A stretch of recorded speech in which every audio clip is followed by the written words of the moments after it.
The Baggage Handlers by Jim Cogan. To reach me in my drunken slumber, Chisel's cries for help had to cut their way through a beautiful dream I was having. A dream, funnily enough, about Chisel in trouble. He might have been drowning or dangling from a cliff edge over croc-infested waters, or dragged by his Chelsea scarf into the jaws of an industrial wood chipper. But whatever the details, I had a hard time convincing myself to wake up and help him. The moment I did, I regretted it. Light from the half-closed curtains stabbed at my eyes, and the odour of fermented male innards assailed my nostrils. A lake of alcohol reeled and shuddered in my gut. From somewhere nearby came Chisel's muffled howls. I sat upright, still in last night's clothes, my mind grabbing at wisps of the evaporating dream. There was a bowl of fruit on the console table, a gift from our Airbnb hostess. The sight of those asphyxiating bananas turned my stomach even more. I threw a pair of boxers to cover them up. Help! Help! Chisel? Get me out of here! Out of where? I don't know! Where the hell are you? Oh, fuck! Keep screaming, I called. I'll find you. The last time I remember seeing him was around 3 a.m. when the four of us, minus Magnet, had piled in from the nightclub, hammered to fuckery and beyond. Muesli had stormed off to his room, and Queequeg in hot pursuit to try and calm him down. Chisel made a beeline for his booze stash. He lobbed a can at me a little harder than he had to, really, and plonked himself down in the chair with a hiss of his fingers. I nodded towards Muesli's room. That wasn't very nice. Fucking, Chisel spat between gulps. This is our gentleman's retreat, our yearly ritual, a sacred tradition. He knows it's sacrilege to quiche out like that. You don't fuck with tradition, right? You don't fuck with friendship. I thought about what he'd done to Muesli in the pub and knew I ought to say something meaningful about fucking with friendship. Instead, I sipped my beer and shrugged. Shakespeare! I'm in here! All right, hang on. There weren't many places to look. In the corner of a room, beneath a high, quaint Georgian window, was a pile of suitcases, rigid vintage-style trunks with reinforced corners and impregnable locks. Some small, some medium-sized, and some bloody humongous. They were probably bought as a job lot at a bric-a-brac store. Our hostess made them into a feature, piling them in a rough pyramid, like something you'd see on a platform in the golden age of steam. I rather liked it. Shakespeare! Shakespeare! Yeah, I think I found you. Hang on. There was no doubt about it. He was somewhere in that pile, maybe even in one of the cases. I started flinging the smaller ones aside, and even empty, they were heavy. I could hear movement in the adjacent room, Muesli or Queequeg staggering about, scraping chairs and slamming doors. I heaved aside larger cases, wondering how any could be big enough to hold that hulking bastard. I hadn't even begun to ask how he got himself in there in the first place. All the while, Chisel's cries got louder. Soon the carpet behind me was a jumble of weather-stressed luggage, and at the bottom of the heap I finally found it, a case the size of a small chest of drawers, its hickory-hard exterior glossy with age, a pennant-shaped sticker for the 1906 St. Louis World's Fair plastered across the top of it. The case seemed to pulse and shake as if something inside were panicking. It was massive, yes, but Chisel would still be folded like a parachute, with barely room to breathe, let alone scratch those hard-to-reach bits. I pictured his big bald head, his fleshy features, curled and helpless, like a 40-year-old fetus that had never breached. Cheers? Cheers, are you in there? The case began to move, ever so slightly. Fuck! Fuck, get me out! Get me out! Get me out! How'd you get in there? He started bellowing louder. The suitcase shifted a full ½ centimetre towards me. I tried flipping the catches, but neither would budge. Not rusted. Locked. Okay, mate. I'm on it.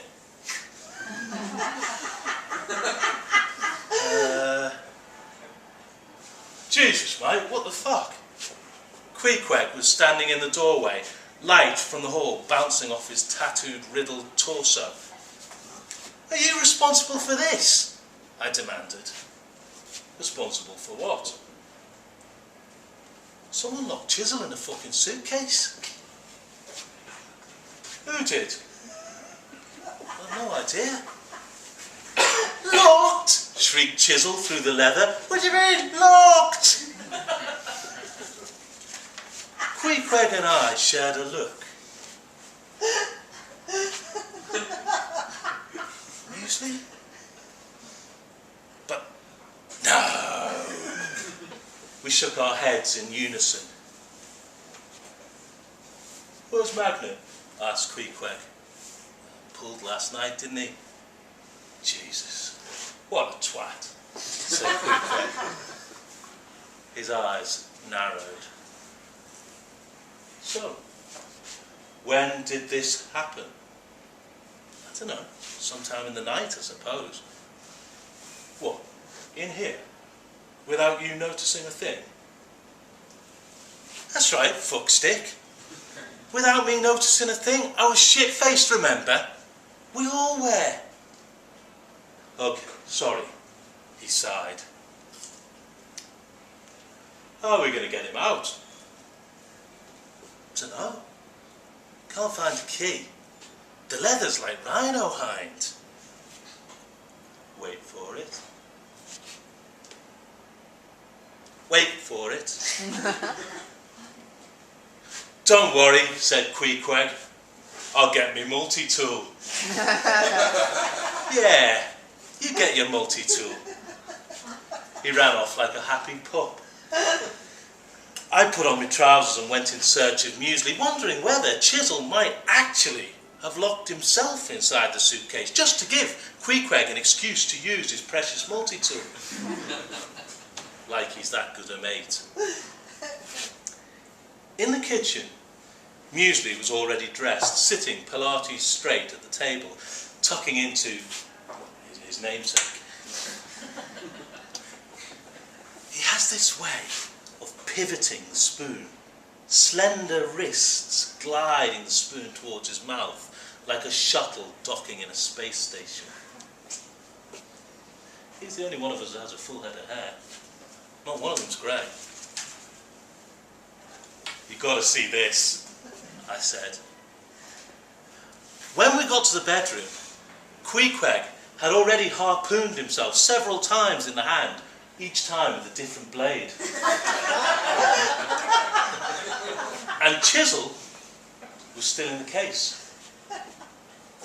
The look on Muesli's face suggested total surprise.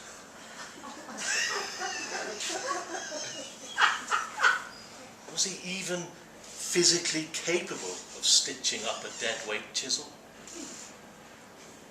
Possibly, if he was angry enough, and he had been. But it's hardly how primary school teachers are meant to behave.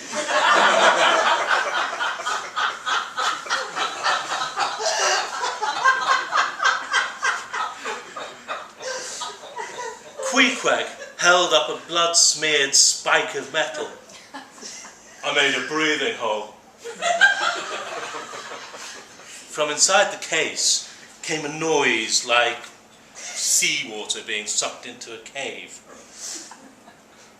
We looked at each other with puffy eyes and heads fuzzed with booze and genuine confusion.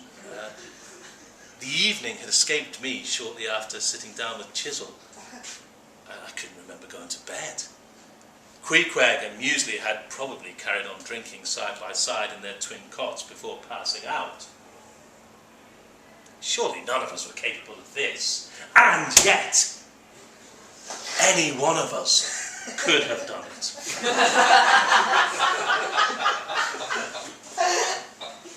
The only one in the clear was Magnet. Listen, I whispered. Don't take this the wrong way, but why don't we just check our trousers? You know, to be on the safe side. Neither protested. We turned out our pockets and left them hanging there like elephants' ears as limp proof of our innocence. The front door opened and Magnet breezed in, smiling like he'd just had a spa treatment. Morning, chaps. Hello, Magnet. Spoken to Lucy this morning. He looked like I'd slapped him. Hey, what happens in Leamington Spa stays in Leamington Spa, right? You're a twat, I told him.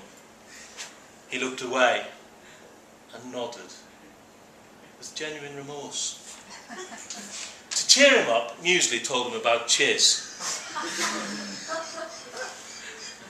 So, what now, Shakespeare? Said Queequeg. Get a locksmith? Pronto? Or maybe the fire brigade? We'll miss our train.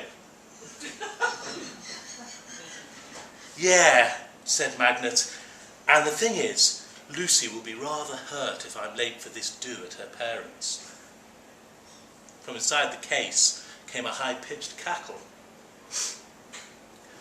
We dragged it out onto the landing and down a few stairs. Every jolt made Chisel shriek. In the end, we stood aside and Muesli rode the case from right the way down to the bottom in a single smooth run. Outside, it took me, Magnet, and the cab driver to lift Chisel into the boot. At the station, we learned our train was delayed by 39 minutes. So, we found a nearby pub for some hair of the dog. What do you want, Chiz? Queequeg asked the case. His answer was a throttled gargle. I think he said pina colada, said Muesli. And Queequeg returned with 4 beers and a pina colada, which we poured into Chez's drink breathing hole. We stared out the window at the world going by. I like Leamington Spa, said Magnet. I thought of the text Chisel had sent me when I'd confirmed the deal on Travelzoo. You are a fuckwit. Lem Spa a shithole. No nightlife. Spaz. I thought of Magnet's stag do 5 years before. It had been old school, taking place a few days before the wedding. I remember Chiz's insistence that Magnet bandage his head and put both arms in plaster to visit Lucy afterwards, and how Magnet really didn't want to. Chiz had shouted and hectored till he caved in and let Chiz truss him up in gauze and smear him in ketchup. Lucy had taken one look, then gone upstairs and slashed her wedding dress to ribbons. But last night, when Muesli'd refused to drink that 7th pint, all Chiz's endless, familiar bullying had proved fruitless. So he'd skulked off to the bar, getting deep in conversation with a group of unpleasant-looking guys. Sometime later, he'd reappeared at the head of this band of mercenaries who pinned Muesli down so that Chisel could straddle his chest and force a pint of something toxic down his throat. Meanwhile, Magnet, Queequeg, and I had stood remonstrating weakly like the pussies we were. On the train back to London, we parked the case in the aisle, bought some cans from the buffet and treated Chisel to several more drinks through his air hole. The bottom of the case looked darker now and softer. None of us wanted to touch it. Occasionally I caught new, urinous whiffs from the leather. I even thought I heard Chisel singing, but I can't really be sure. Getting out at Marylebone, the trunk felt twice as heavy. We could barely budge it between us. "Who's going to take him home?" asked Queequeg. Magnet tapped his watch. "I'm already late." "Me too," said Muesli. "I really don't fancy explaining this to Ronnie," said Queequeg. I thought of Veronica, Chisel's girlfriend of 18 months. Beautiful, strong, no nonsense, and inexplicably crazy about him. I thought how much we all secretly fancied her and wondered what she saw in the guy. I pictured my wife and son waiting for me at home. "Well," I said, "there's always left luggage." The lady at the counter flared her nostrils at the sagging, festering trunk we'd bought and summoned a guy to take it away on a barrow. I handed the ticket to Magnet. "It's on your way home. If you won't lug him, at least drop this off with Ronnie. Probably best he doesn't spend another night in there." "What would I tell her?" "You're the one who knows how to talk to women. Bloody think of something." He gulped and nodded. I knew exactly what he'd do. He'd wrap it in a note, post it, ring the bell and run away. Like a child. Which is what we all were. "Thanks for a cracking weekend, chaps," said Queequeg as we parted on the pavement. "Who's organising next year's?" "Chisel's turn, I reckon." "I'll second that." "I'll drop him an email," I said. We shook hands and went our separate ways.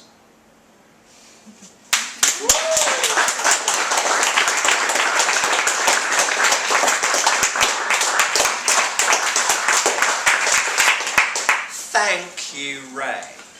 And that brings our show to an end. We hope you've enjoyed